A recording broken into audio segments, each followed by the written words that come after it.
All right. Hello, everyone. We're live. I'm Matt Freedman. He's Chris Allen. And this is the NFL Week 3 Fantasy Life live stream. Chris, how's it going, man?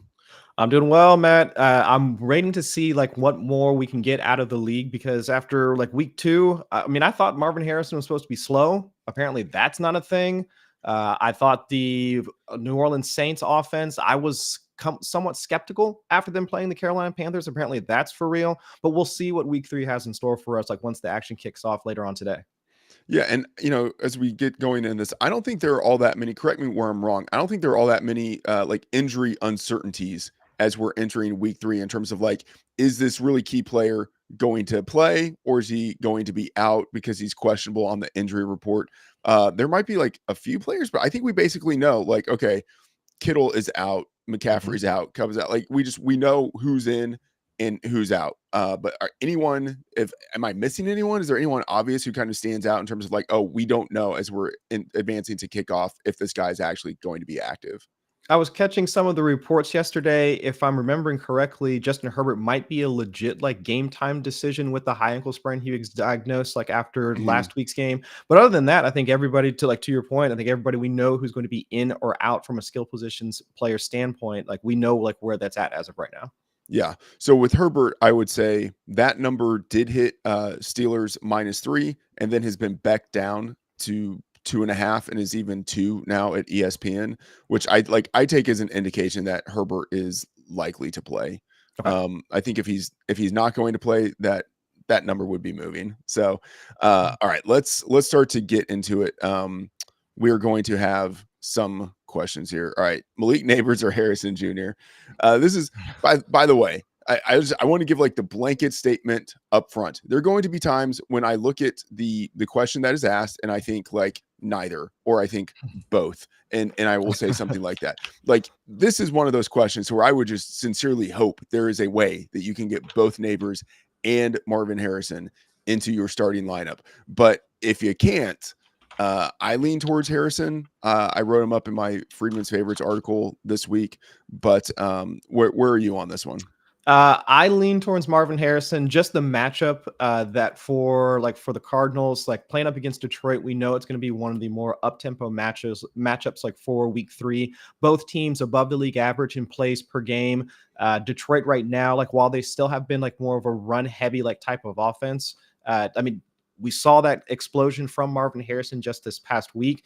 And also the point that lends itself more to Marvin Harrison Jr. as a play this week, Greg Dortch popped up on the injury report, with a hamstring injury that he pulled up on Friday's practice with a hamstring injury. So no real concern about his availability for Sunday. But even if he is a little hobbled, that could mean a few more targets for Marvin Harrison Jr., Trey McBride, so on and so forth. So yeah, I think I lean more towards Harrison Jr. for this one.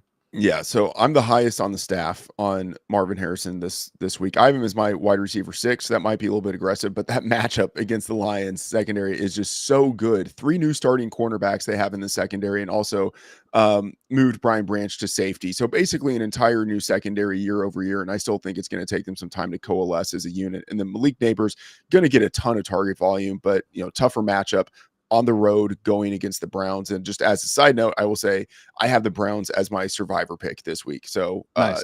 now I'm just really hoping that the Giants aren't able to get much going. But Malik Neighbors, tons of target volume, just tougher matchup. Go with Harrison here.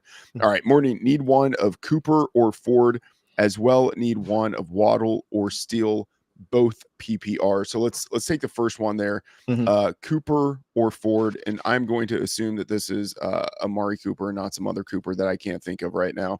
Amari Cooper versus Jerome Ford. So 2 teammates here. Where are you leaning on this one? Lean more towards Cooper, and this is more for, and I'm literally throwing up a prayer, and that's the same thing that Deshaun Watson has been doing for Amari Cooper so far. Leads the team in air yards, top 12 in air yards for Amari Cooper. The only problem for fantasy managers is there is no points per air yard league. At least I haven't heard of that format yet. I'm assuming Scott Fish might actually incorporate that into the Fish Bowl at some point in the near future. But either way, with Watson looking for a Cooper downfield quite often, he actually had him on a long touchdown against the Cowboys in week 1, if memory serves. I would say that with the Giants pass rush like still being formidable, but their secondary being something of an issue, I could see Amari Cooper coming down with one of those deep passes this week as compared to in the previous week. So I lean more towards Cooper. And Ford dealing with something of a split between him and Donta Foreman, I'd rather take Ford in this matchup. Yeah, Cooper has just 27 yards receiving on the year. Pretty tough there. But yeah, I'm with you. I mean, 17 targets this season. He's still getting targeted. At some point, those are going to turn into PPR points. And going against a Giants defense that is pretty porous, I think a good matchup for him. And so I think it's a little bit of a coin flip. There's like the difference. We've talked about this before. The difference between the running back production that you can easily project versus kind of the more volatility with wide receivers. And so I would say, like, I think those two guys are pretty similar in the rankings, our flex rankings right now. And I'll just say there are going to be times in the show when we will not get to your question. Sorry about that. We will move along as quickly as we can, but go to the rankings. We have free fantasy rankings at FantasyLife. Go to the rankings, check it out yourself there. But I would go with Cooper if you need more upside with wide receivers. I would go Jerome Ford if you're looking for maybe a little bit of a higher floor, because even though it's a split backfield, you still have a sense of what he's going to give you in terms of the number of opportunities. And then Waddle versus Carson Steele. I still think it's I still think it's Waddle. I mean, he's still one of the better wide receivers in the league. I would still go with Waddle, but Carson Steele, he could lead that team in carries and touches. So kind of tough, but I lean towards Waddle. I lean towards Waddle, and this is like me probably overanalyzing this situation, but I know that like this week, the tough matchup, like with Waddle primarily playing on the outside, the corners like for the Seahawks, like fairly formidable, whether it's going to be Tariq Woolen or forget like who the CB is on the opposite side.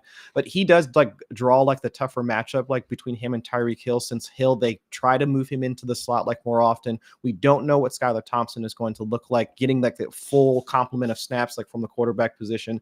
So I get like, but if like Waddle could make his game on just like one catch, like we've seen the same thing for Tyreek Hill, it could be one of those deeper passes. And Waddle was the beneficiary of one of those deep shots, even though it was from 2 in week 1 on like a 62-yard bomb that got him into the red zone, like in their first week. So it's entirely possible like Waddle makes his game like on just like one catch or a couple of like deep catches. And then for Carson Steele, like we just don't know what to project like out of the Chiefs backfield, and also what they're going to do in the red zone. They could do the whole ring around the rosy thing and then like do a shovel pass to Travis Kelce, and then Carson Steele is just like sitting there like, I have no idea what's going on. I'm just out here having a good time.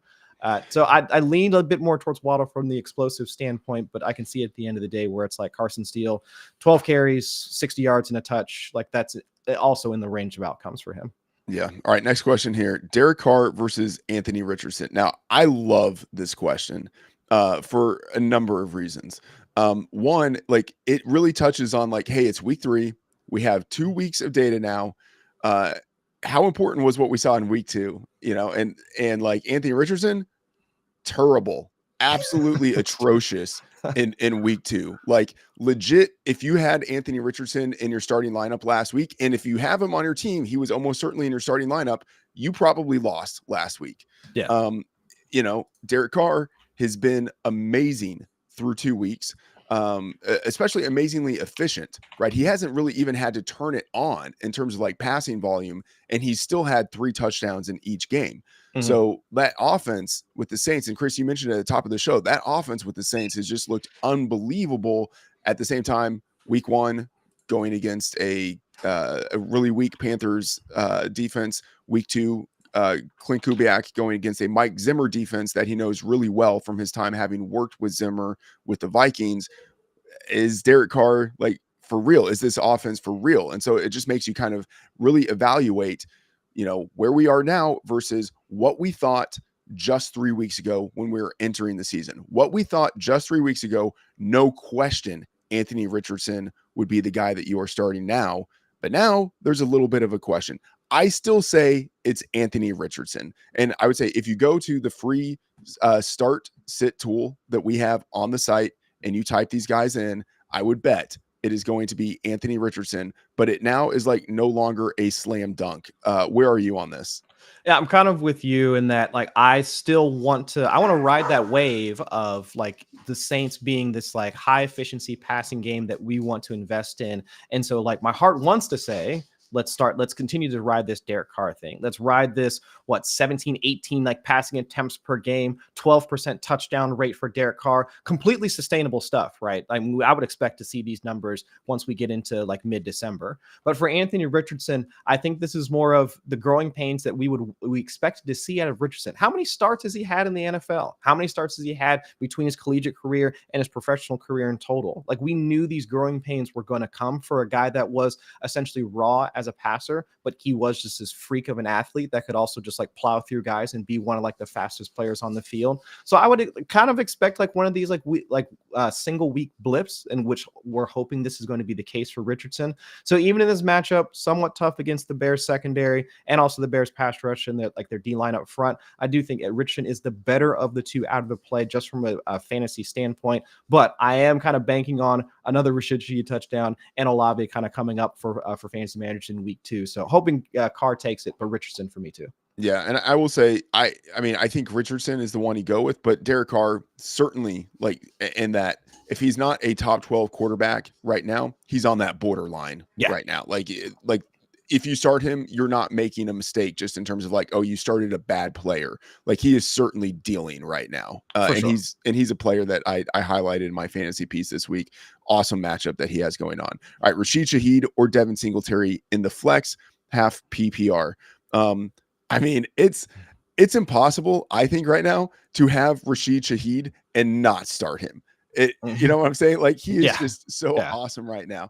But that said, like, we do have to understand like his production profile. He is someone who is, I wouldn't say like hot and cold, because like now he's on the field much more than he has been previously, running a lot of routes. Like, he's in that offense as a featured part of what they're doing. But if he doesn't score a long touchdown, then he might not really produce the way that you would want him to. So I would go with Shaheed, but you just have to understand there's going to be pretty big volatility with him.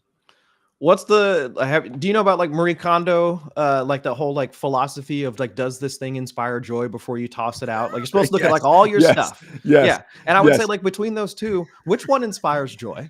Right. Like, does like rostering and starting somebody from the Giants backfield going up against Cleveland's front, does that inspire joy?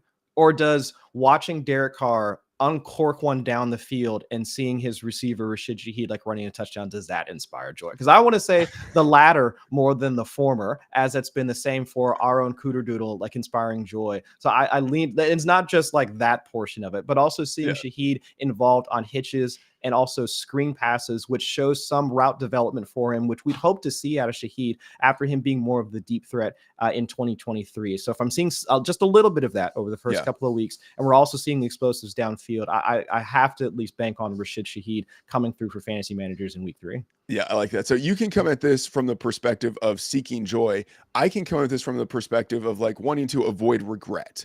And like, if Singletary is on my bench and he has a decent game, I'm not going to hate my life. Yeah. If Rashid Shaheed goes off and he's on my bench, I will hate myself more than I already do. So I would say I would go with Shaheed in this instance. All right, need a flex between Dobbins, JSN, or Bowers. Full PPR, currently starting McBride at tight end. I don't think whether you're starting McBride at tight end that really impacts much in terms of like the decision between these three guys, but I understand it. Like, that's why Bowers is in consideration here for the flex instead of going in the slot at tight end. Nice to be doubly loaded there at that position. All right, Dobbins, JSN, or Bowers. What are your thoughts?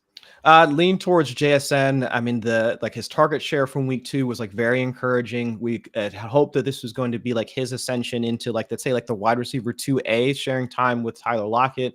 But just like the route rate and also the targets per route run for him in week 2 was something of a sign that he is moving into that type of role. So while I do think like Bowers and his role within the Raiders offense, especially the Raiders being top 5 in passer over expectation through 2 weeks, which was like something of a shock with Gardner Minshew like under center, I do lean more a bit towards like JSN, like out of that group. Dobbins, I think, is fine. But again, like this matchup for them this week, and also with the hobbled Herbert, like while it might lend itself more towards rushing, we still need the offense to be somewhat efficient for him to get into the red zone. We can't always expect him to break off like 20-yard runs or like have this explosive rushing rate that he's had through the first couple of weeks. So I get lean a bit more towards at least the floor of targets and production for JSN in that trio of guys. Yeah, we see this one a little bit differently. I go more with Dobbins. Okay.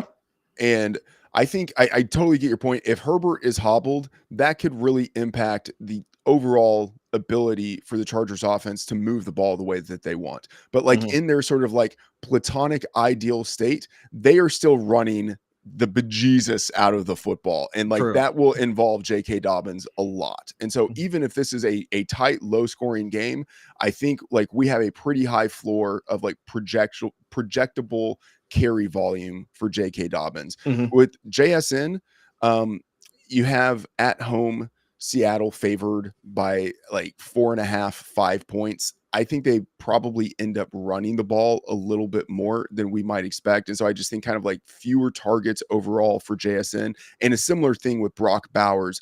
The Raiders, even though they won last week, their head coach Antonio Pierce after the game was like, we need to run the ball more. Like, and now they're home as big favorites against a Panthers defense that just gives it up on the ground. And so I still don't know if we're going to have all that many targets for Brock Bowers either.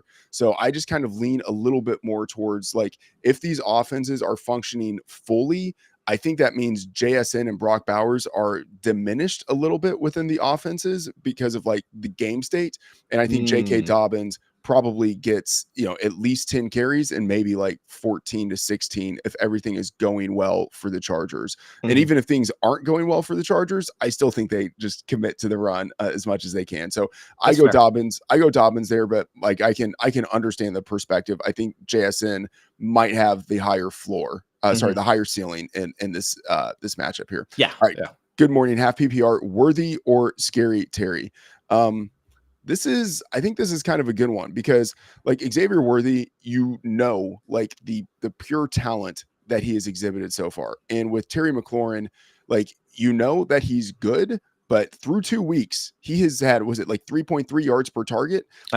Like he's the number one receiver for the guy who might win offensive rookie of the year, but like he is not looking like a number one wide receiver right now. So at some point, a bounce back has to happen, but like, does it have to happen this week going against the Bengals on Monday Night Football? Like maybe not. Where are you on this one?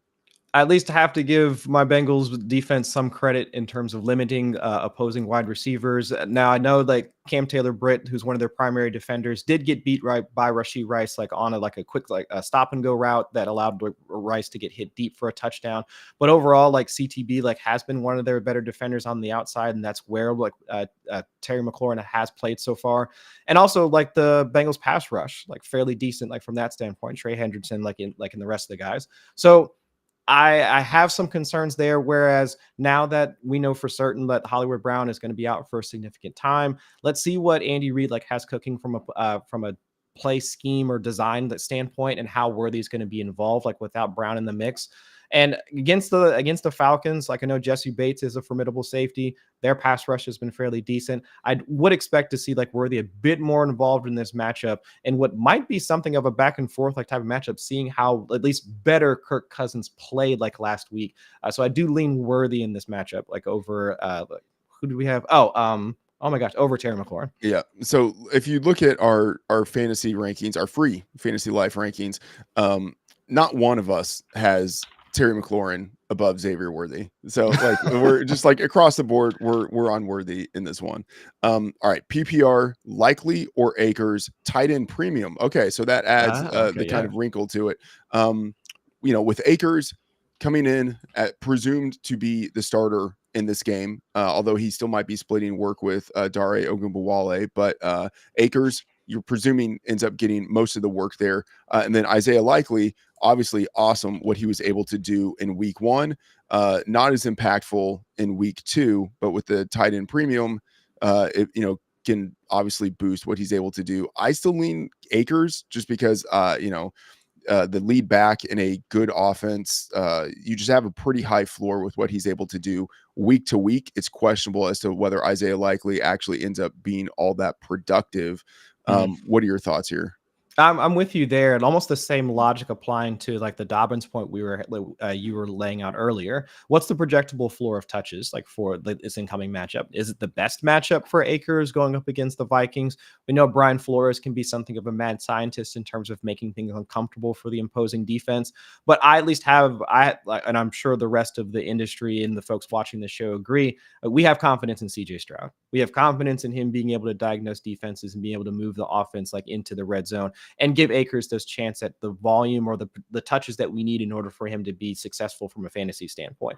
My problem is Akers really going to be able to handle all that, since even in his spot touches he got with Mixon in and out of the lineup last week, still wound up fumbling the ball. Still not as involved in the passing game as we would hope. But at least from a rushing standpoint, without Dameon Pierce, without Mixon, he should be the one getting the primary workload. So I can at least hang my hat on that versus Likely, who has not just Andrews, not just Zay Jones. I mean, not just Lamar Jackson as a rusher. Like multiple other pieces have to be in play in order for Likely to be at least useful from a fantasy standpoint, even if it is tight end premium.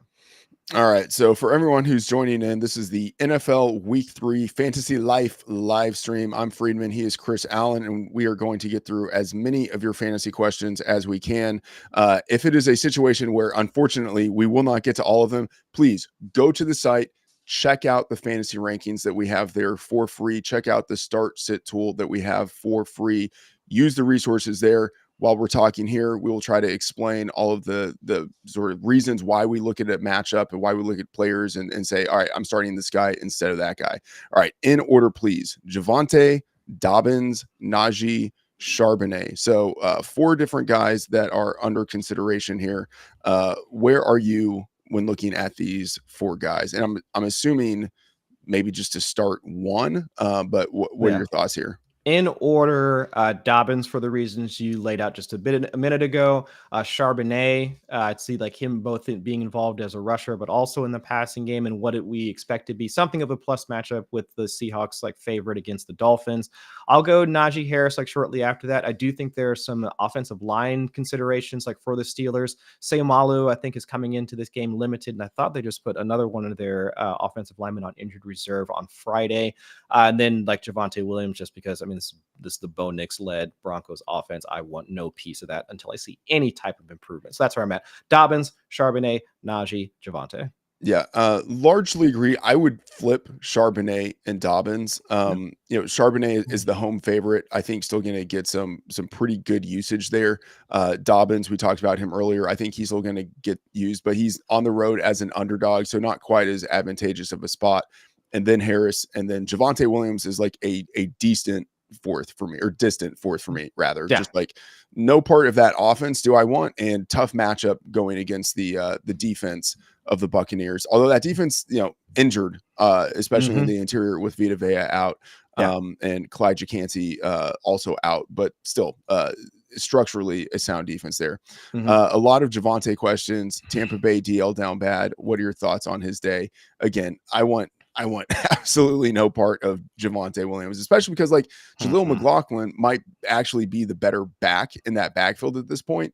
But even if not, like it's a split backfield and they are massive underdogs. And if you look at, kind of like the betting lines, if you go to the Fantasy Life NFL odds page, you can see, like the totals, you can see the spreads for all of the games. If you put those two things together, what you end up seeing is that this is a situation where Javonte Williams is on an offense that is like implied to get very few points this week.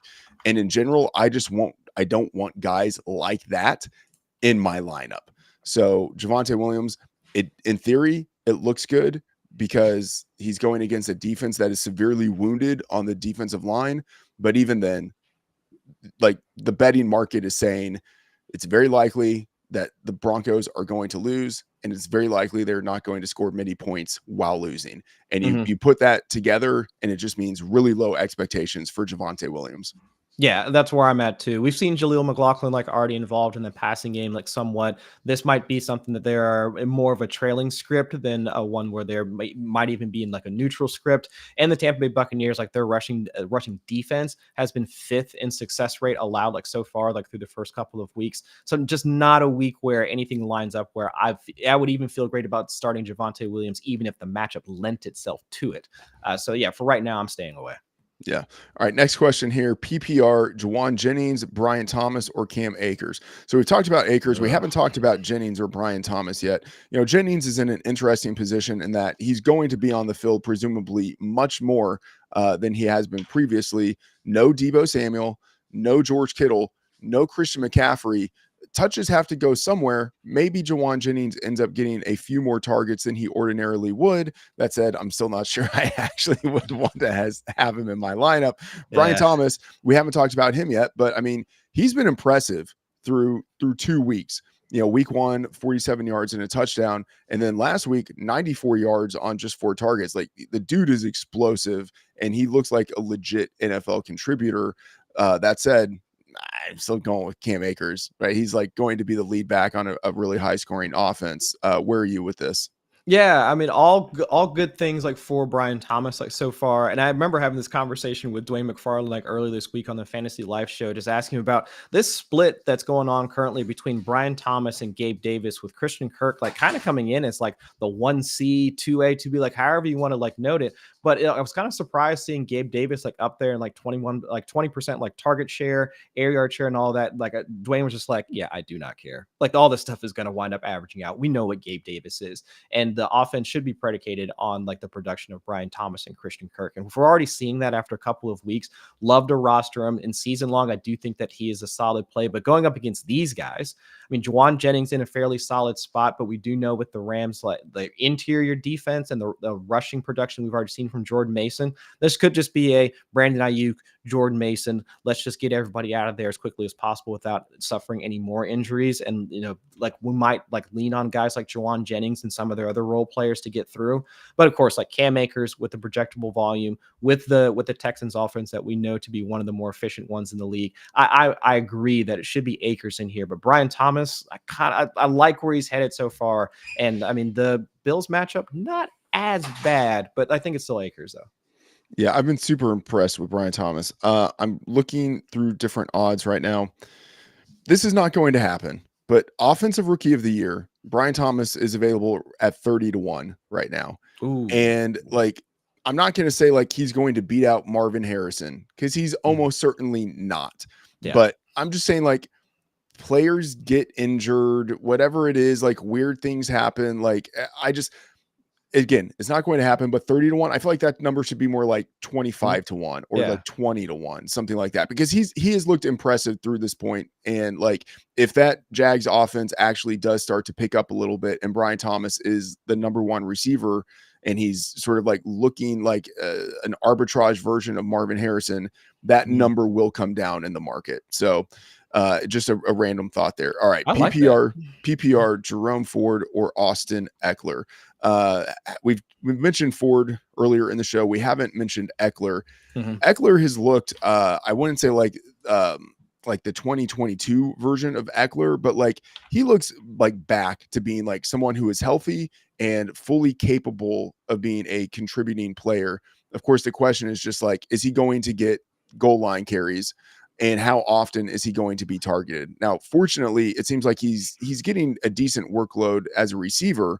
I don't know if he's still going to get a steady diet of goal line carries, in part because Brian Robinson is there. And then also Jaden Daniels can steal goal line carries at any point too. But what are your thoughts on Austin Eckler and Jerome Ford?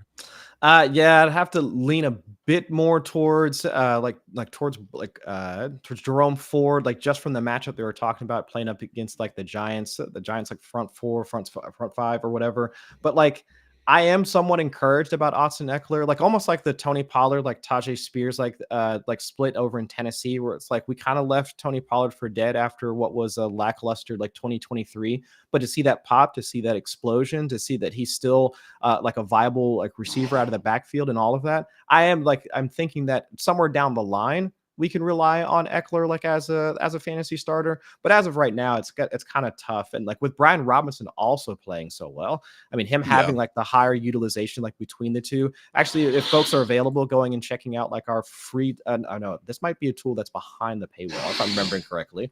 But the utilization tool, like showing the splits like between Austin Eckler and Brian Robinson. Brian Robinson, he is getting like more of those carries like inside of like inside the 5, inside the 10, which are more towards like the fantasy production that we would want. I guess Brian Robinson has to be the guy, especially again going up against the Bengals defense has kind of let some guys like walk into the end zone like, the past couple of weeks. I'm with Robinson, like more towards Eckler. Yeah, so Robinson has been great. If it's Jerome Ford versus Austin Eckler, I'm still going with Jerome Ford, but Eckler has been impressive in terms of just like 147 yards, 3 to 4 receptions in each game.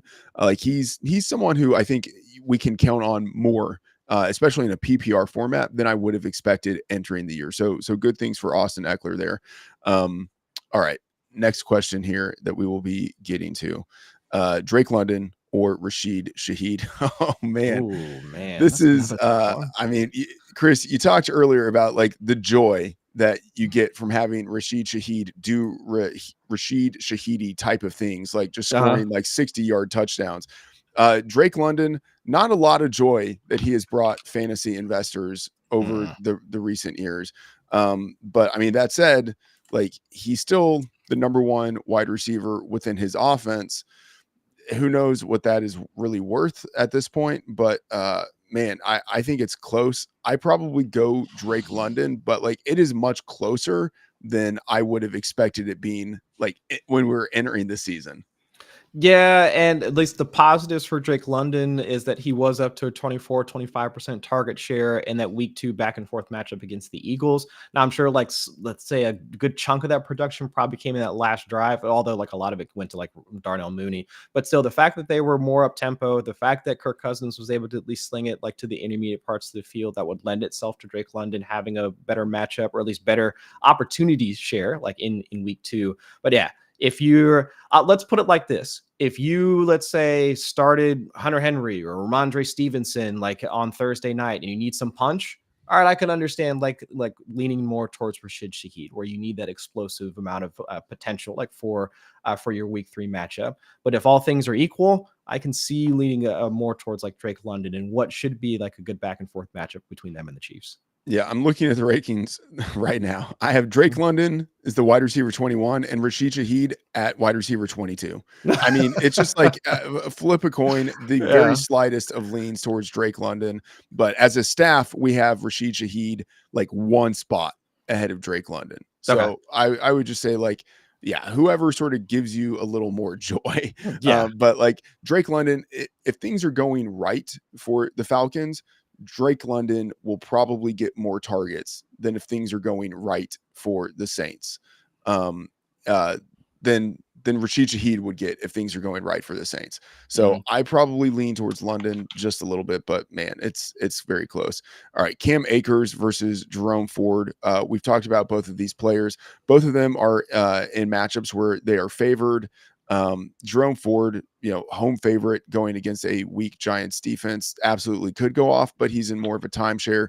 Cam Akers really could have the job outright with Joe Mixon being out. And with I'm going to Dameon Pierce also being out. Cam Akers really could be the guy on an offense that is explosive as any other unit in the league. So where are you on Akers versus Ford? I think since both of them kind of like look like they could be like the somewhat primary rushers, I know Ford having to deal with something of a split between him and Donta Foreman. But now if like the real tiebreaker, at least for me, comes down to the offense and who's in the better offensive situation. And for Akers, it's the Texans easily like over the Browns. So I guess that I would give Akers the nod in that situation. Yeah, I mean, if you say just in a vacuum, which team scores more points, the Texans or the Browns? I mean, it's pretty easily the Texans. Which team inspires more joy? Right. Yeah. Not the one that has Deshaun Watson at quarterback, amazingly. Easily. So going with the Texans there. All right. Need one for PPR. Worthy, Waddle, Deontay Johnson. Deontay Johnson is interesting. We haven't talked about him yet on the show. Interesting in the sense of that he now has a professional quarterback throwing him the ball. Like say whatever you want about Andy Dalton, but like the dude is a professional NFL quarterback.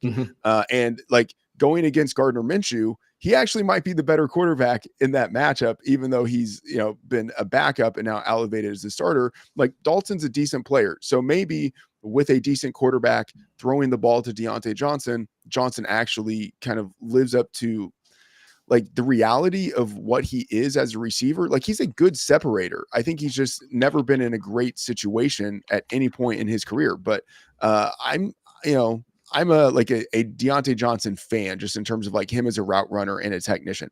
That said, I'm still like, I think the Panthers offense is bad. So I'm leaning towards Xavier Worthy in this spot. But where are you? I guess we're almost like the exercise we did a bit ago of like, like ordering the guys. I'd probably go like Worthy, Deontay Johnson coming in as like a close second, and then Waddle afterwards for the reasons we stated earlier about Waddle's, poor matchup, backup quarterback, so on and so forth.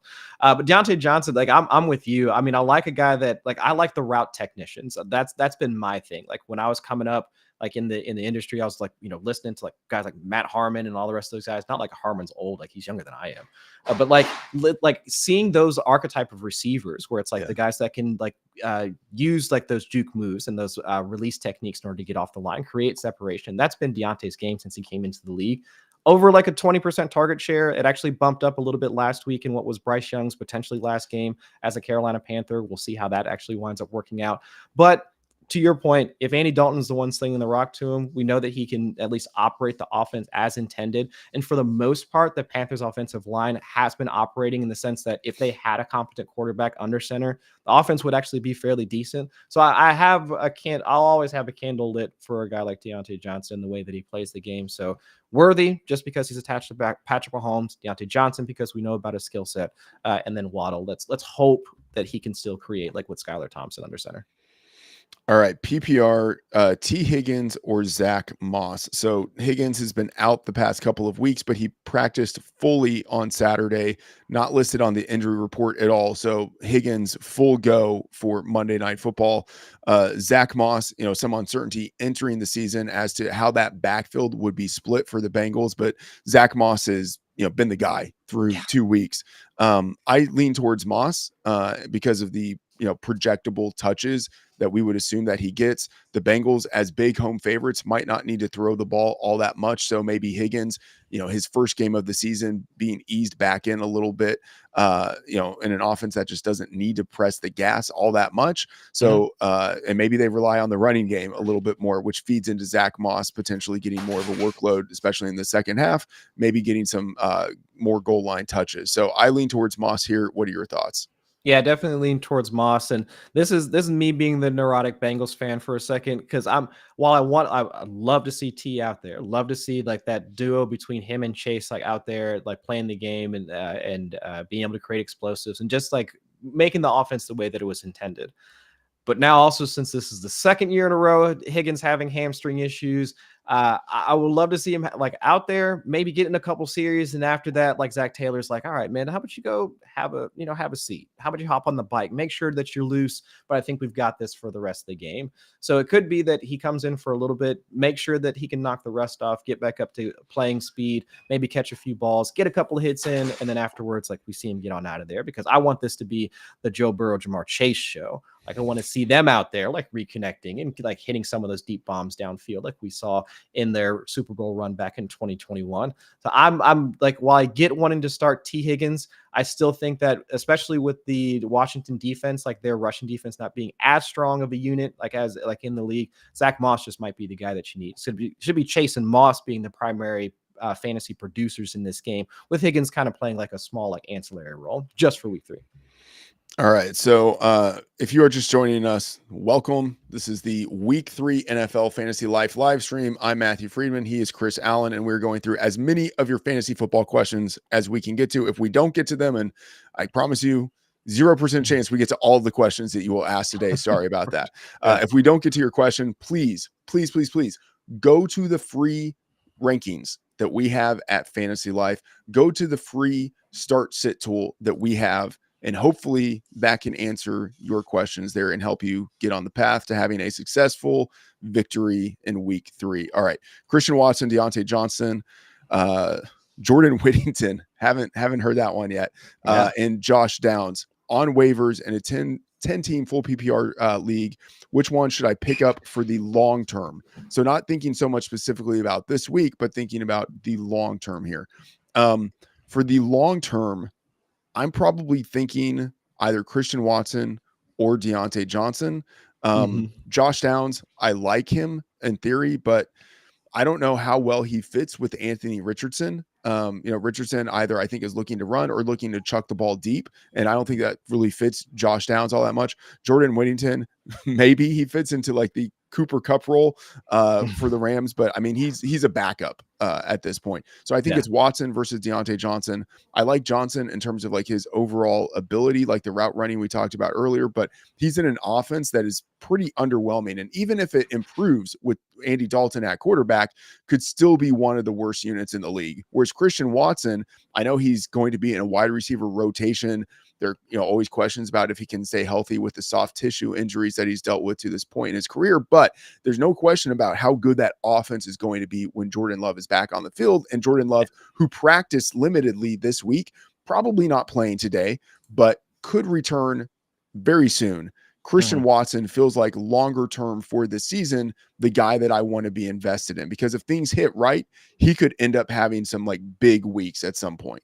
Yeah, I'm with you. Like for the Packers specifically with Jordan Love, I mean, they while he did practice this week, they're going away to Tennessee, and then they're going to be home for their first divisional game against the Vikings next week. So if I'm thinking about how the Packers want to do this, they would probably rather have Jordan Love available for that game than to potentially stress whatever knee injury he sustained while they were playing down in Brazil. So I'm with you there. And between those guys, Christian Watson, Deontay Johnson. For Deontay, like Johnson, the same reasons we just laid out. I mean, excellent separator, like can earn targets at a fairly high rate. And the rest of the guys, like they are backups. I forget like what our own Ian Hart's like called Jordan Whittington. It was like Jordan Puka, like Whittington Cup or whatever, since he's this mix between like Cooper Kupp and Puka Nacua and like where he's going to get deployed on the field. But I noted in the wide receiver cornerback matchups column that's available over on FantasyLife that he does have one of the better roles, like out of the trio of him, Demarcus Robinson, and Tyler Johnson, since he was the one that was primarily playing like in the slot after Cooper Kupp went down. And with the San Francisco 49ers pass rush, that does lend itself more towards those shorter A-dot throws. And if he does have that like legitimate like Cooper Kupp like type of role, I can see Whittington being the more productive out of the three, just getting some like, especially if you're playing in a PPR leagues. But even still, to your point, he's a backup. Same like not the same with Josh Downs, but in a similar vein.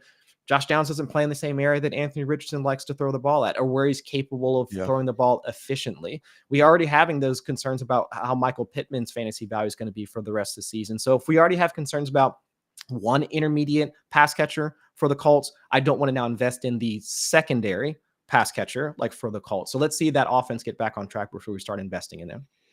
Absolutely. So we appreciate all the questions that we are getting. One question here, James Cook or Zach Charbonnet, both players I highlighted in my fantasy piece this week. I mean, both in super advantageous situations as home favorites of, more than a field goal. I think both guys could end up piling it on. I lean towards James Cook. Since he became the lead back last year, he's especially smashed as a home favorite. 1,100 yards from scrimmage, 4 touchdowns in 11 games in that spot. He should be fresh coming off of Thursday Night Football with 3 extra days of rest. And of course, like we remember what he did on Thursday Night Football, 95 yards, 3 touchdowns. Of course, Zach Charbonnet without Kenneth Walker was just like an absolute smash last week, just in terms of like playing time. And so either one, I think you can't go wrong, but I lean pretty strongly towards James Cook in this spot. Yes. Yeah. I think the bet that some folks were making like coming into the season was that Ray Davis was going to essentially take over the Latavius Murray role, and we wouldn't see any sort of development from James Cook, like once they get inside the 5, inside the 10 and like get some of those carries. But like while Josh Allen is still doing his Superman Josh Allen thing, where he's just like, well, I'm just bigger than all the rest of you, so I'm going to try and run through you and get into the goal line. He's still doing that stuff. It's not like we're seeing a significant amount of work from Ray Davis. So I'm completely with you. to. The utilization is there for James Cook. And so while I'm kind of cool with like some of the other guys that might be considered like over James Cook, with the Buffalo Bills being like heavy favorites for this game, like against the Jaguars. Jaguars are also like in the like back half of the league in terms of rushing success rate and rushing EPA per play allowed. It's James Cook for me. All right. PPR, Dante Foreman or Rico Daddle have CMC and KW3. So just praying for something at running back. Thanks, guys. So yeah, having to go deeper into the bench or the waiver wire here, looking at these two options. Dante Foreman, at least what you have going for him is that he is a big home favorite and going against a pretty I wouldn't say a soft Giants defense, because the defensive line is the best part of that Giants defense, but still Browns at home favored by a decent amount. There could be opportunities there for Foreman to fall into the end zone. Rico Dowdle, I'm saying this as like the Cowboys. You can see the Cowboys hat here and then that Cowboys hat right there. As a Cowboys fan, I'm just like, Rico Dowdle, not really that interested. What are your thoughts here? Yeah, I'm with you. And I think one of the things I was hearing during this week is that like Mike McCarthy, like the play calling he's run from a rushing standpoint, like he's not really adjusting to a lot of this, like too high adjusting things like post snap to confuse quarterbacks. Like McCarthy isn't really adjusting a lot, like from a play calling standpoint. So if we're not seeing any of that like rushing efficiency that we'd hoped out of the Cowboys offense, I'm going to try and stay away a bit for the time being. So I'm with you. Let's go ahead and like just toss them to the side and see what happens after that. All right. I love this question. So in my drunken state, I dropped Kyler Murray. I doubt I will be able to get him off of waivers. Very unfortunate. Yeah. Who would you pick up for rest of season? Aaron Rodgers, Darnold, Goff, Cousins. So a number of options here. By the way, I would say like, depending on the type of league that you are in, I'm assuming this is like a friends and family type of league. Maybe people know that sometimes when you have just a little too much to drink, you do stupid stuff like call your exes or drop quarterbacks that you shouldn't. Maybe just be like, hey, we all know that this was an accident. No person like in his right mind would drop Kyler Murray. Can you guys give me a mulligan? Just see if they're amenable to that. Some people are more sticklers for the rules and you just know they're not going to do it. So, maybe first just check in. Hey, can I get my quarterback back? Check in. If not, where are you going, Chris? Aaron Rodgers, Sam Darnold, Jared Goff, Kirk Cousins for the rest of the season. I mean, I like the comparison between calling your ex and then dropping your starting quarterback. I mean, just I don't know. It feels like there's a massive gap or like a significant dichotomy between the two. But like that's amazing stuff right there. I love it. Between those guys, I'd lean towards Jared Goff because we do like the hope is like this week Sam Laporta. I did see a couple of questions about like Sam Laporta having at least a big game this week against the Cardinals. Him getting more involved. We love Jameson Williams, love the ARSB. So I do lean towards Jared Goff. But let's hope like for Sam Darnold, like the training wheels, like not a training wheels offense, but let's say that when things do become harder, they don't add in like more training wheels to this offense and make it be one of those type of Marcus Mariota, Arthur Smith. We're just going to run play action like 50% of the plays like in there. So I think there's like those other guys like him, Aaron Rodgers. I think they kind of sit a cut below for me, but Jared Goff is probably the one that sticks out the most. Right. So right now I'm looking at the rest of season rankings that we have at Fantasy Life. Waz does those. Waz is great at doing his rankings. Jared Goff right now is the guy out of that group. Well, let me just first say, obviously, Kyler Murray is number one. But assuming you can't get Kyler Murray, Jared Goff, out of the other guys that you mentioned, Jared Goff ranks the highest for us in rest of season rankings. All right, Darnell Mooney or Cortland Sutton, anything that you see between these two? This is one of those, again, like I'm not going to shame. I'm not going to shame anybody. But this is one of those where I'm like, I would hope that you would be able to have another option. But if you can't, Darnell Mooney versus Cortland Sutton, where are you looking here?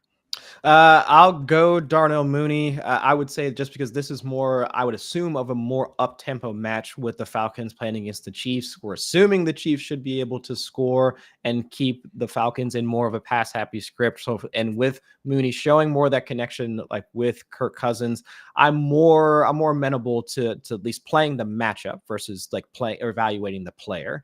Because if I'm playing the same matchup and looking at like the Broncos game, like this weekend, I mean, yeah, going up against Tampa Bay, like sure, like Baker Mayfield, like could wind up hitting a couple of strikes to Mike Evans and Chris Godwin. They have to pass a bit more, but who's throwing them those passes?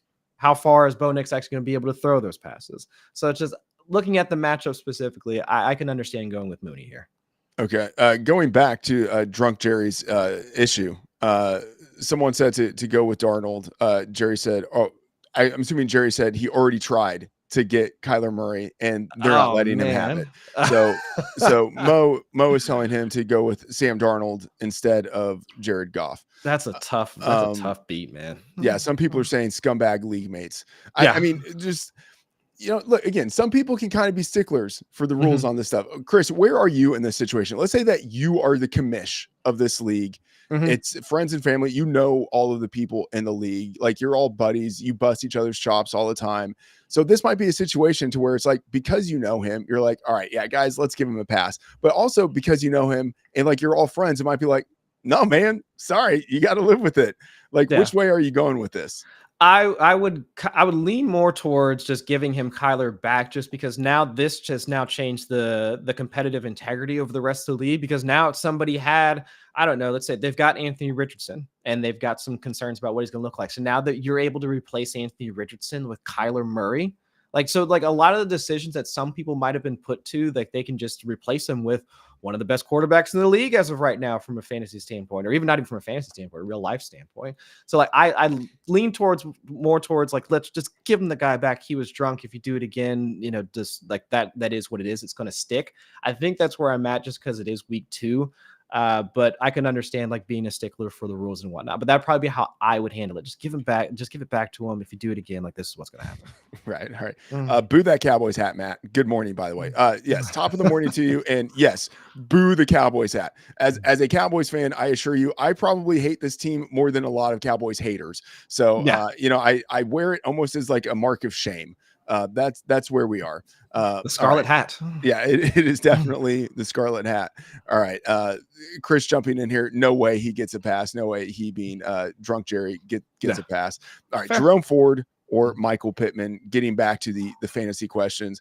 Pittman, I think there are questions as to whether he's going to play. I'm assuming that he's going to play. But Jerome Ford, Michael Pittman, where are you on this one?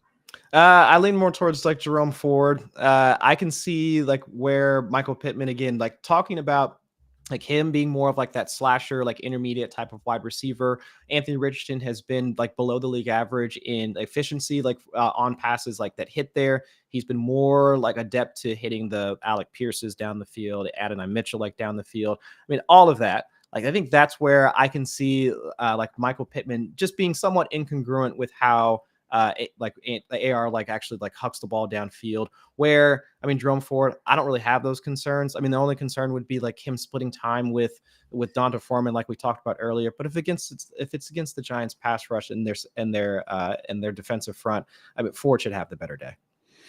All right. Juwan Jennings or Jalen Naylor. This is a tough one. This is one of those ones where I just say, like, I hope that you sincerely have some other options that you can go with. But if you can't, and looking at these two guys, I probably lean a little bit more towards Jennings. No Christian McCaffrey, no Deebo Samuel, no George Kittle. Juwan Jennings as a guy who like already plays a decent amount within that offense. So it's not like you're having to project like a massive boost in playing time. He'll get some more playing time, but it's like he's already incorporated into that offense a decent amount. I would imagine that he gets more targets there. Jalen Naylor, he's on the field, but I mean, that offense still is going to be running through Justin Jefferson. And then I think the backfield a decent amount. So I lean more towards Juwan Jennings, but like, I will say, like, who knows? This is a coin flip. No one knows between these two guys, but what do you think? Yeah, and if we can't really project like what the volume is going to look like for Naylor or Jennings, like we know both can be reliable to their quarterbacks. Well, let's just if we can't make a decision between that, let's make a decision between the matchup. I mean, Jennings go up against the Rams secondary that we know has been like off to a slow start. Their interior defense has been something of a problem, so we can already consider the 49ers to be in the red zone more often than the Vikings going up against DeMeco Ryans and the Texans defense.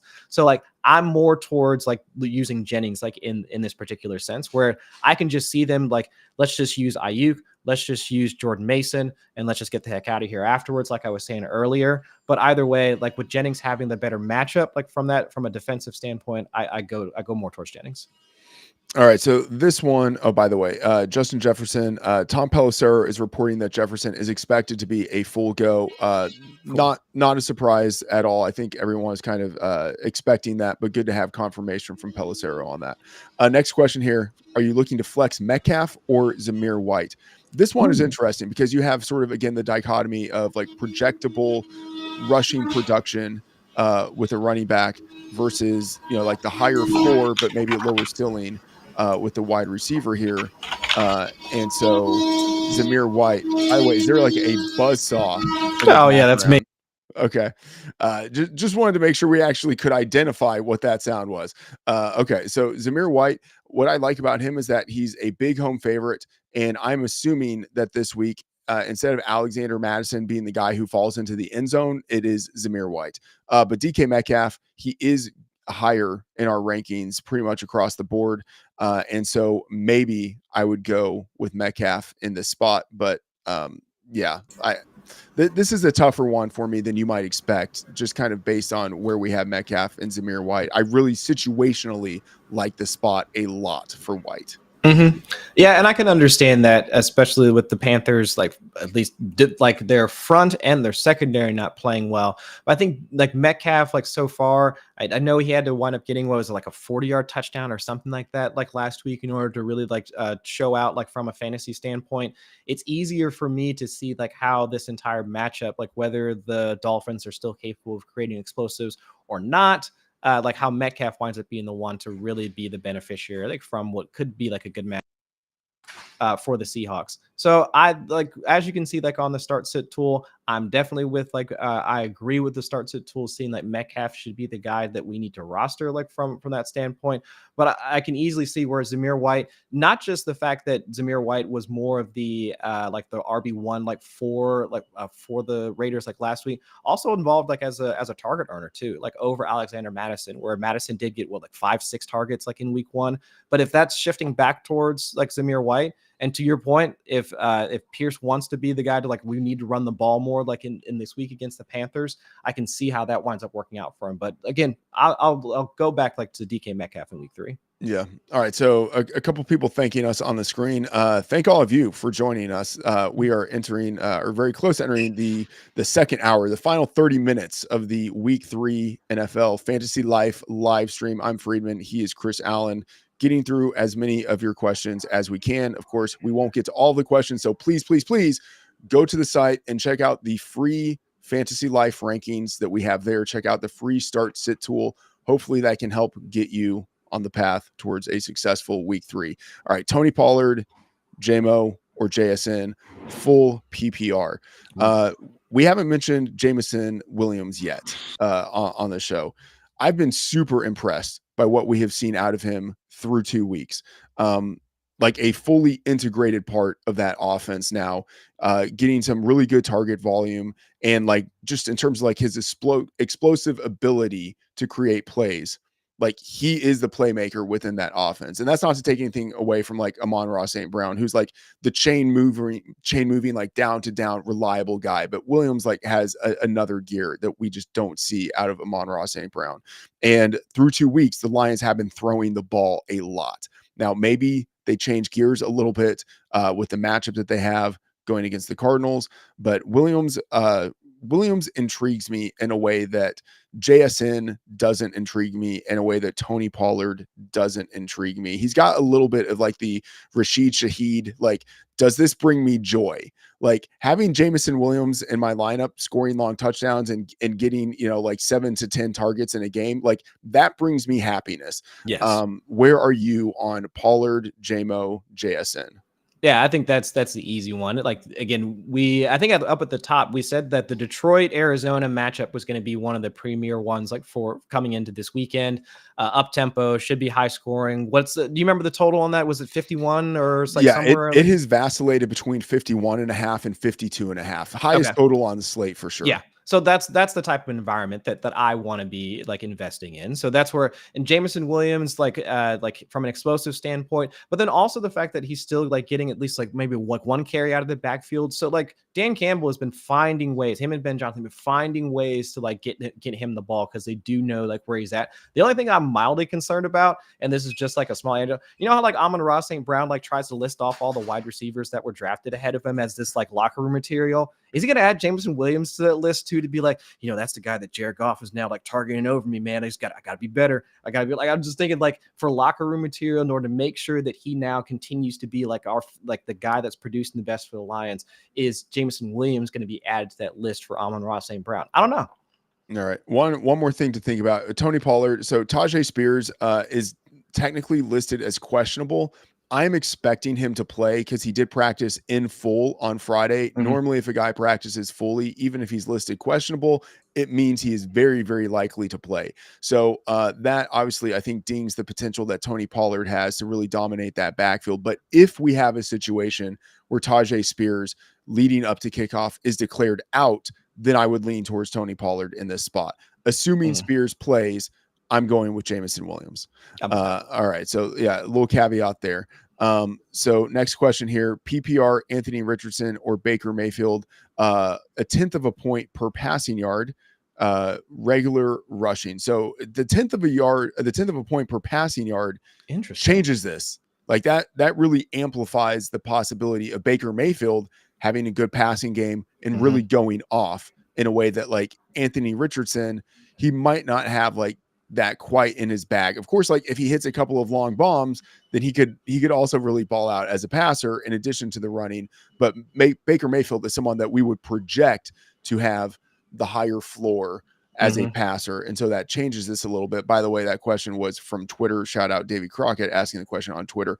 What are your thoughts there, Baker Mayfield versus Anthony Richardson, knowing that we have this adjustment for passing? Yeah, I think that's where I'm at too, thinking about it through that lens. And so I'm scrolling through the projections right now, and shoot, we can do this live like real quick. I'm scrolling through the projections right now to see who we have like as the higher projected quarterback from a passing standpoint. Baker Mayfield we currently have at 234 yards passing, Anthony Richardson at 210. So it's like if we're already seeing like that much of a split, some concerns about what this offense is going to look like for the Colts, like going up against the Bears secondary.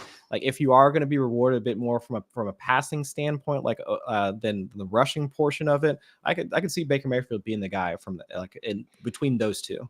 Yeah, I have a little bit more of a split looking at my projections. I have Anthony Richardson exactly at 200. I have Baker Mayfield at 231. Okay. And I would say like those are median projections. I feel like the ceiling with Mayfield is a little bit higher here, and the floor with Richardson as a passer is incredibly low. Like you could have a legit game where like Anthony Richardson passes for like 150 yards. And that doesn't mean he even has like a bad fantasy performance because he could make up for it on the ground. But like the floor with Richardson as a passer is super low. So given the scoring format, I would, it feels so nasty to say I might lean towards Baker Mayfield, but I actually might in this instance. Yeah. All right. Half PPR, Gesicki or Brenton Strange. Love the Brenton Strange mention. We haven't talked about him yet on the show, but I mean, this is sort of like a state of like where we are in the season. Week 3 is the time when you start talking about people you never would have imagined you would talk about like before the season started. And then also just like, it's a sign of the state of the tight end position. we say it every year, like, oh, this is the year where you can wait on tight ends and some of these late round tight ends. And then like week 3, it's just like tight end apocalypse. And you're just clinging for anything. Brenton Strange, backup tight end, elevated to the starting role with Evan Ingram out last week, out again this week. Looked pretty decent last week. Brenton Strange or Mike Gesicki, where are you? I could see myself leaning towards Brenton Strange like this week. Mike Gesicki, I know we didn't talk about him specifically at the injury discussion at the start, but Gesicki is coming into this game like with a calf injury. Was limited, I think Thursday, Friday, or maybe it was just Friday. And this is also coming off a game where the Bengals wound up switching a lot of their offensive approach, that they use more like multiple tight end personnel formations in order to create explosive against the Chiefs. I don't know if you have to be as creative in order to get over on the Commanders. And especially with Higgins coming back, I can see them trying to operate more 11 personnel, which I still think Gesicki will be in the rotation for that. Tanner Hudson is going to be out again this week. But Gesicki last week still only ran 50% of the routes. Brenton Strange should be out there more on the field now with Evan Ingram being out. So if I can see a path to Strange being the guy that's out there on the field a bit more in an offense or in a game environment where we're already expecting Chase to be the guy, we're already hoping that Higgins gets involved. Let's see what Yoshivash and like Jermaine Burton, there's 3-4 other guys like on the pecking order ahead of Gesicki. I can't say the same for Brenton Strange. Like, fortunately or unfortunately, like to your point, this tight end apocalypse that we're dealing with, like it's really just Brian Thomas and Christian Kirk, and then you might see Strange involved because we know what Gabe Davis is, even though he has the revenge game against the Bills. So yeah, I'm leaning more towards Strange, which is kind of strange to think about, like even though we're only in week 3. Yeah, I still lean pretty strongly towards Gesicki. But the points you mentioned are good in that like he did have the injury designation limited on Thursday, Friday. He practiced, Thursday, Friday, did practice fully on Saturday, not listed on the final injury report. So I think Gesicki is a full go, but yeah, now he has to deal with T. Higgins being back. The fact that Tanner Hudson is out, I think, is a good thing for Gesicki, who has, as you mentioned, he hasn't been running all that many routes. The good thing is that when he has been running routes, he's been targeted at a pretty high rate, but who knows if that continues with T. Higgins now back on the field. And then, of course, the Bengals, as pretty big home favorites, they might not need to throw the ball all that much, which could mean fewer opportunities for Gesicki. But that said, I can't get there with Brenton Strange, who's maybe going to be like, potentially like the 4th or 5th most important person in his passing offense. And it's not an offense that I'm really all that interested in anyway. And if we're looking at the rankings, we do have pretty cleanly across the board Gesicki ahead of Strange, but like basically you're just hoping, does one of these guys score a touchdown for me? That's what so much of tight end scoring comes down to. Does this guy find the end zone? I think I feel better about Gesicki having a shot of finding the end zone. In part just because the Bengals are likely to score more points this week than the Jags, but really like we're at that point where it's just like no one knows. It's not quite a coin flip, but it's much closer than you might think just based on the rankings. But I still lean towards Gesicki here. All right, Matt LaMarca got Dolphins plus 4.5 at the Seahawks week 3, Rams plus 6.5 versus the 49ers week 3, Vikings plus 1.5 versus Texans week 3. What do you say? Well, this is a perfect time for me to look at the projections that I have here. And I'll say at FantasyLife, this is paywalled. But you can get a 10% discount if you use the promo code Freedman. Nailed it. Totally perfect plug right there. And you can get behind the paywall and look at our betting stuff there. But of course, you can just look in the free FantasyLife bet tracker to see all of the bets that we are making right here. So the Dolphins game, I have that projected at 3.6. So, at Dolphins 4.5, maybe some slight value there, but there's really not much of a difference in terms of betting between 3.6 and 4. Dolphins kind of scare me a little bit. The Rams plus 6.5. Let me say, I preferred that much more when it was Rams plus 7. It was even Rams plus 7.5 earlier in the week, and that's where I bet it. At 6.5, I don't think there's really any value there. I have that projected at 6.1. So again, 6.1 to 6.5, not much value there. Vikings plus 1.5 versus the Texans. I have that like right in line with the market. So I don't really see any value there. So, I mean, obviously nothing against LaMarcus bets there. LaMarcus has been doing better than I have to this point in the season. But Rams plus 6.5, that's the one I would probably lean towards the most. But again, I preferred that number much more when it was +7, +7.5. All right, getting back to the fantasy side of things, T. Higgins or Devin Singletary. This is, again, we talked about Devin Singletary. Does watching him not pick up any yards on the minimal number of touches that he gets, does that give us joy versus T. Higgins coming in for the first game of the season on Monday Night Football, favored by 7, going against a Commander secondary that has just made everyone look like an all-pro type of receiver? What are your thoughts here, Higgins versus Singletary? Higgins inspires joy when he's on the field, and it's immense pain when he's having hamstring issues. So yes, I would rather have T. Higgins, even though the concerns that I have about just the game environment. Do they try and yank him if it's just like Joe Burrow to Jamar Chase, Joe Burrow to Mike Gesicki, Zach Moss running in a couple touchdowns? They're 4 scores up, and it's like, Higgins, hop on the bike. How about you just get in your cardio like off to the side, and we'll keep you warm for week 4. So like, while that is like, that's the concern that. Not even a concern. Actually, I hope that happens because I want to see him healthy for the rest of the season. But if I had to like pick between the two, it's T. Higgins. All right. Yeah. I mean, I lean slightly towards Higgins. I mean, obviously, I think he's the better player, but Singletary, the more projectable volume potentially. Sure. And so I would just say, like, kind of think about it. If you're looking for like the floor, maybe you go with Singletary. If you're looking for the ceiling, maybe you go with Higgins. All right. A question for a standard league, Tank Dell versus Amari Cooper. Haven't talked about Tank Dell yet. Amari Cooper, we mentioned earlier in the show. He's getting the targets, just hasn't been able to do anything with them. But as long as he's getting the targets, at some point, you imagine that turns into production. Tank Dell, I mean, I think Dell is a super talented player who hasn't really been able to do much to this point in the season, but he's on the field, he's running routes, and at some point it feels like he's going to get his within that offense. Entering the year, I thought he was, just in terms of talent and what we could expect out of him, much closer to Nico Collins than what we've seen to this point in the season. I lean towards Dell a little bit on this, but like, these two guys are pretty close. If you're like looking at our rankings, like, they're super close. Where are you on this? Now, take into account the start sit tool is factoring in half-point PPR scoring, not standard scoring like the question asked, and so it leaned more towards Amari Cooper. But I am with you on this one, Matt. I think that with Dell, the way that he's been used so far, especially like last week, he did draw the tougher matchup against the the Bears secondary. Their outside corners are one of the better in the league, and with Dell being somewhat slight in stature, like, it did lend itself to like Dell having something of a down day.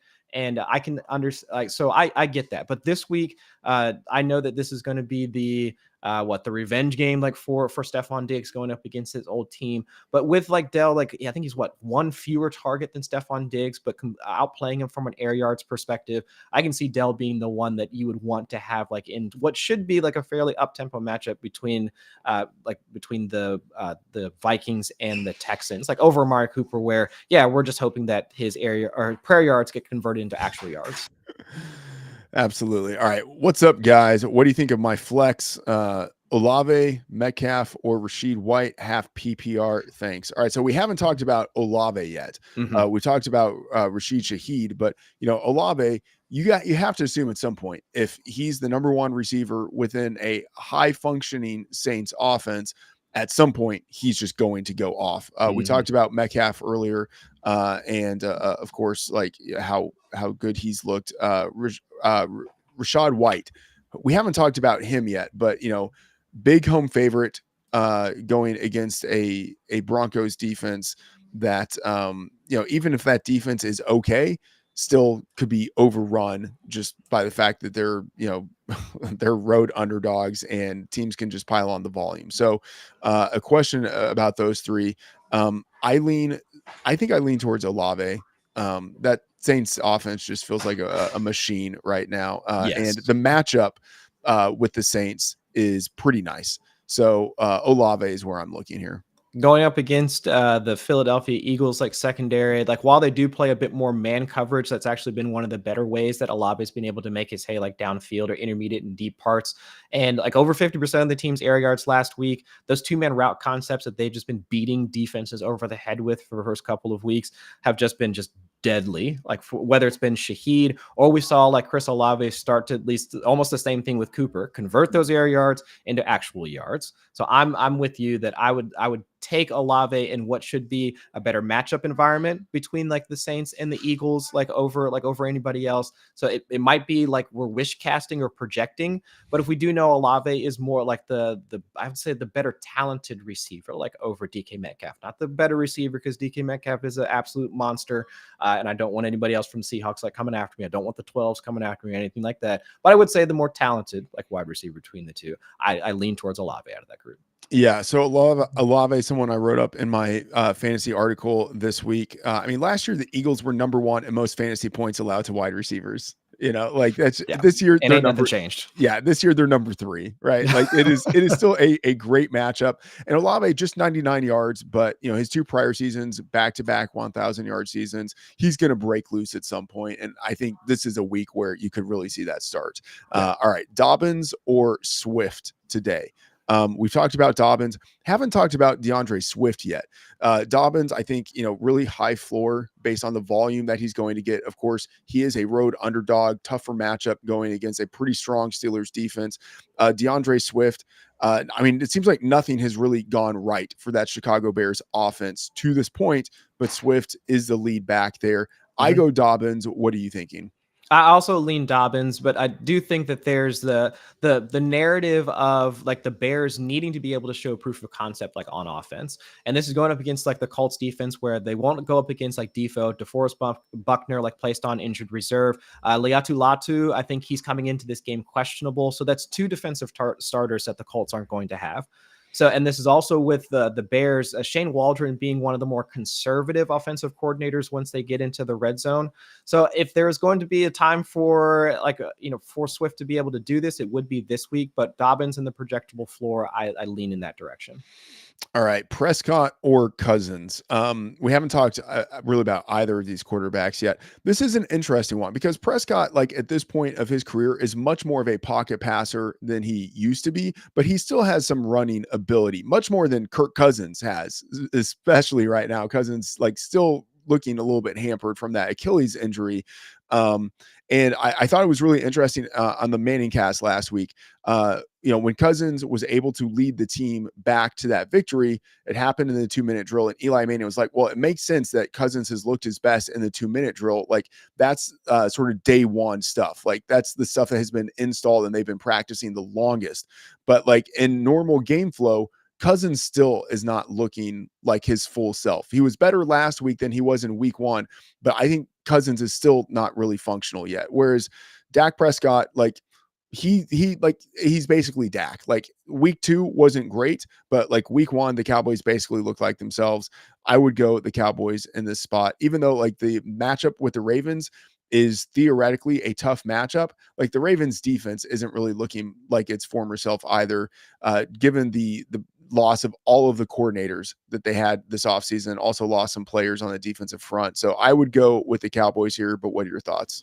Yeah, I'm with you on the Cowboys. The Ravens like showing at least a couple of leaks like on the back end, like from a secondary standpoint. Now that could just be the first couple of weeks without having Mike McDonald there as their defensive coordinator since he went over to Seattle. That might be part of it. But some of the communication on the back end has allowed some teams to be able to get over on them, like especially since the Saints were able to just like beat them over the head with Rashid Shaheed and Chris Olave. So I think like while I'm not as confident going from Clint Kubiak to Mike McCarthy from a play calling standpoint, that the Cowboys would be able to do the same amount of damage. But even still, some of those miscommunications for the Ravens lend itself to Dak having a better spot. So I think I'm with you there, but like between him over Kirk Cousins. Okay, so next question here. PPR, Pierce, Pittman, or Javonte Williams? So let's start with Pierce and Pittman. So you got 2 teammates, the question here. And Pierce, has looked good so far, but like volatile, like getting a lot of those air yards, converting them into long receptions, touchdowns. But, that's like really volatile. Pittman, he feels like the number one receiver in that offense, but it's an offense where, like the quarterback is either running or he's throwing it deep. And that's not really like Pittman's bag. Like he operates more in that middle area of the field. And so even though he's theoretically the number one receiver in that offense, maybe it's just not a great fit for him. I still go Pittman. I just still think like, okay, he's the number one receiver, but Pierce like conceivably might have the higher ceiling because of the role that he plays within that offense at this point. But I would go Michael Pittman. Javonte Williams, just someone I really don't want to have any exposure to at all. Pittman, Pierce, and then Javonte like afterwards, probably a distant third, like out of that group. And I'm with you. We already laid out the mismatch between how AR stylistically plays and where Pittman runs his route. But like the points for Pittman are he's still the wide receiver one on his team, still earning over 20% of the targets. Now, are they efficient targets? Like no, because Pittman is actually like almost hitting a career low, if my memory serves, in yards per route run. So like there are some concerns there, but either way, like if we are looking at a wide receiver 1 versus a wide receiver 3 versus an RB 1B 2A on a even lesser offense than the Colts, I have to go with Pittman there. All right, we've got about 10 minutes left on the show. I want to remind everyone that you can go to the LG Channels show, lgchannels.com, for the LG show that we will have live at 11, where we are looking at all the inactives as they're coming up here. All right, next question here on the board. Cowboys hater here. Congratulations. I love and hate the Cowboys like Smeagol loves and hates the ring. So I'm right there with you as the Cowboys hater. All right, pick 2 in full PPR: Devontae Adams, Rashee Rice, or Brandon Ayuk. Whoo! I would hope that some way you can fit all 3 of those guys in. But if you can't, congratulations, you have an embarrassment of riches there. Brandon Ayuk is one guy that I'm just automatically squeezing in. Like no CMC, no Debo, no Kittle. This is it. Like this is the Brandon Ayuk spot. Like this is the dream that everyone has had. Like, hey, imagine if Brandon Ayuk was like the guy on an offense that was highly functioning and there were none of these other weapons around him. Like this is what he got paid for. Yeah. Like he conceivably could be the wide receiver 1 this week. Absolutely going with him. Rashee Rice, I would also say like I feel like he's locked into like a top 8 fantasy spot among wide receivers moving forward.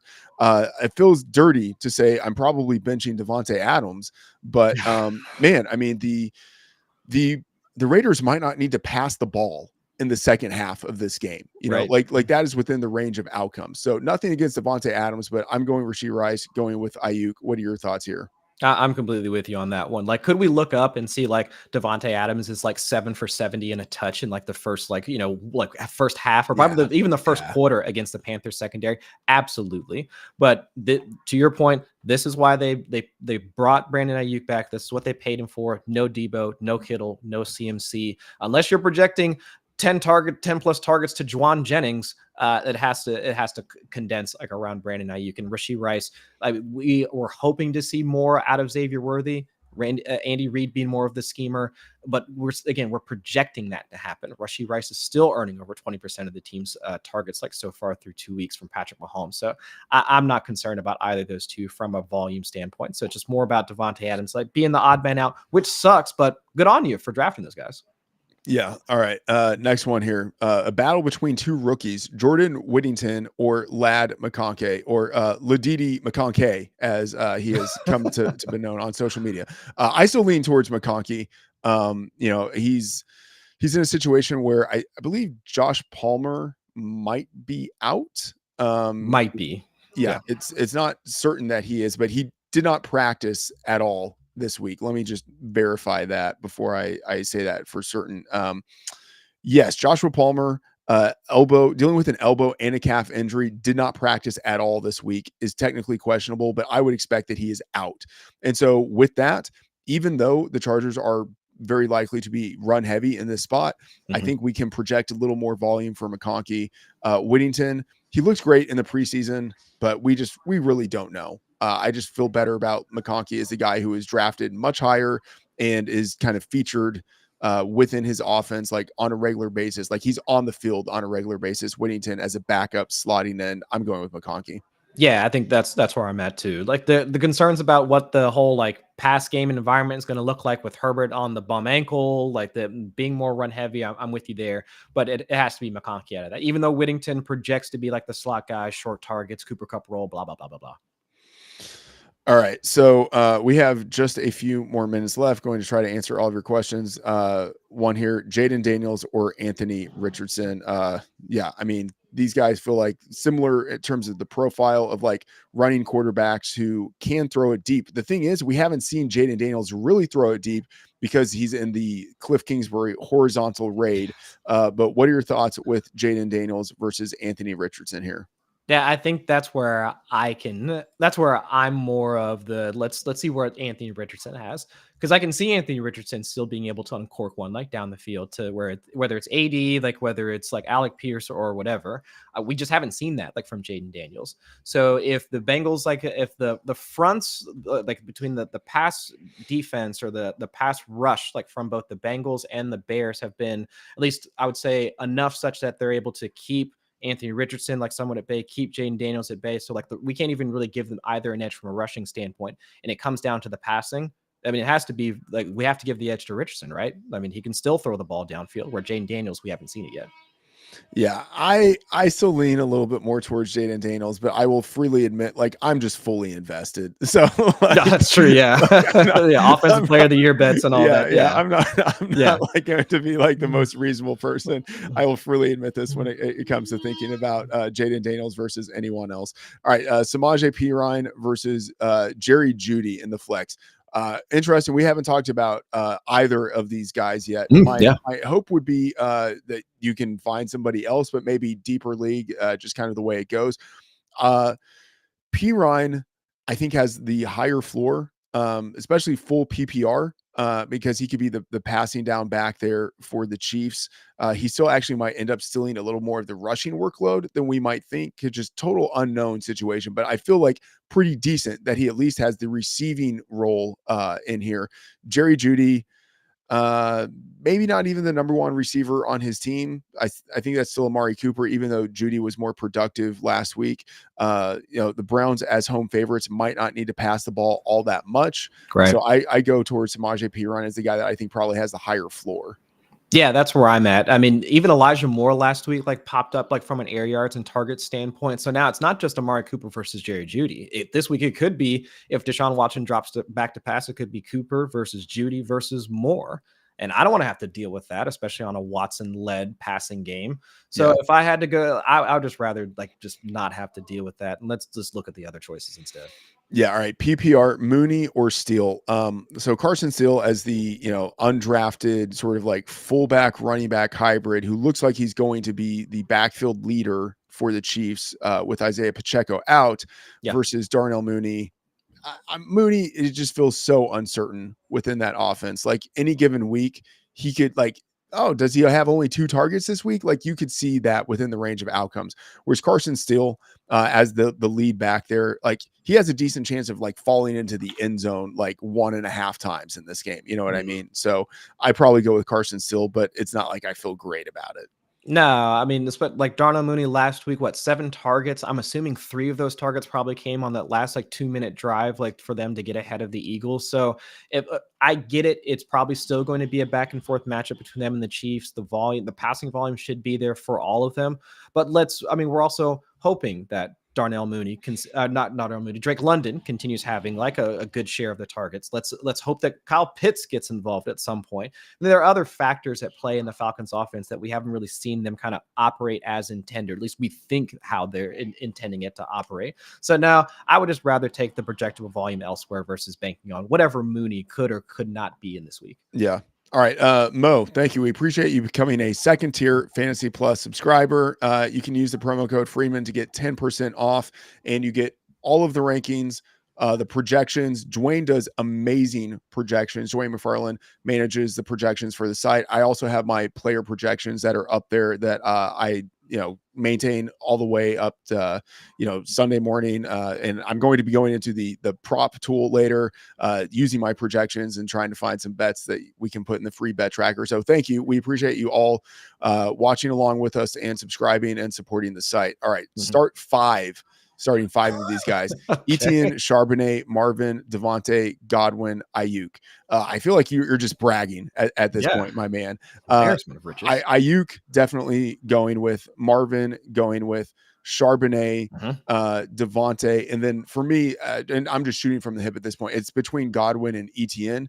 I still might go with Godwin, but nothing wrong with Etienne there. Where are you looking? I think that's where I'm at too. I mean, the high end like usage rate from Godwin out of the slot. I mean, he's now started to at least take over, at least challenge like Mike Evans like, to be like the wide receiver, like 1A, like out of the team. It's always going to be those two. But with that affinity for Baker Mayfield, like looking more on the interior side of things, I'm with you there that I think out of those guys, I'd rather take Godwin, like out of those between him and Etienne, those four for sure. I think I'd rather lean towards Godwin there. All right. So next question here. Half PPR flex, Shakir, Javonte Williams, or Odunze. We haven't mentioned Shakir or Odunze yet. I want really nothing to do with Javonte Williams. Where are you on Shakir versus Odunze?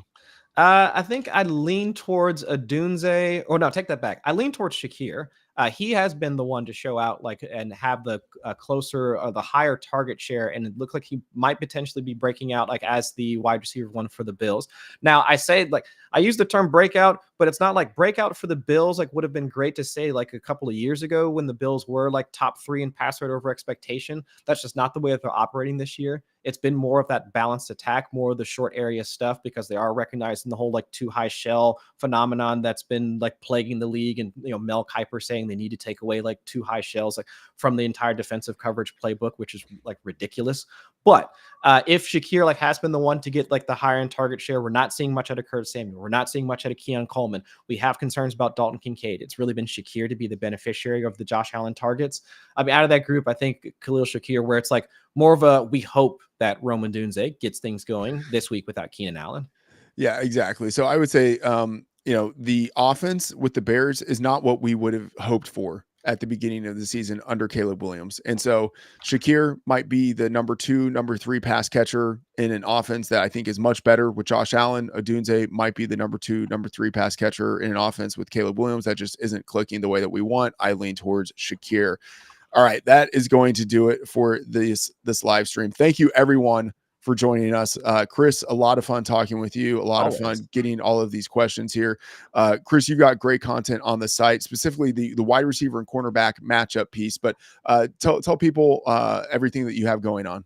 I'll be back up early in the morning, like recapping some of the reactions from Sunday Night Football, any of the great takeaways, like from like throughout like today's like slate of great matches we've got on tap with Ian Hartitz and Dwayne McFarland tomorrow morning. It starts at 9 Eastern, like live on FantasyLife over on YouTube. So go and check that out. Be back on Wednesday to discuss like any like waiver reactions, and of course the Tuesday show, talking waivers. If you have questions about like your team or have any like not even start sit, but like how do you want to try and like build your team out, having the show with the great like Nick Petit-Frere, starting offensive tackle like for the Tennessee Titans. So like you get my nerddom with his like actual real life stuff. All right. Yep. So you get the actual like real life context and not just me vomiting stats like for an hour. So definitely check that out. It should be live on YouTube on Tuesday afternoon. So between those 3 shows and the content we've got there, please come and check us out on FantasyLife.com. Yeah, awesome. Be sure to check that out. Be sure to check out all the content we have on the site. A reminder, we have the rankings, free rankings on the site. We will be updating the rankings all the way to kickoff. So when we have those inactives come in, all of us will be going in there and changing things up and getting them as precise as we can for you all the way to kickoff. All right, that's going to do it. He's Chris. I'm Freedman. We appreciate it. And good luck for week 3. And be sure to see us next week. Take care.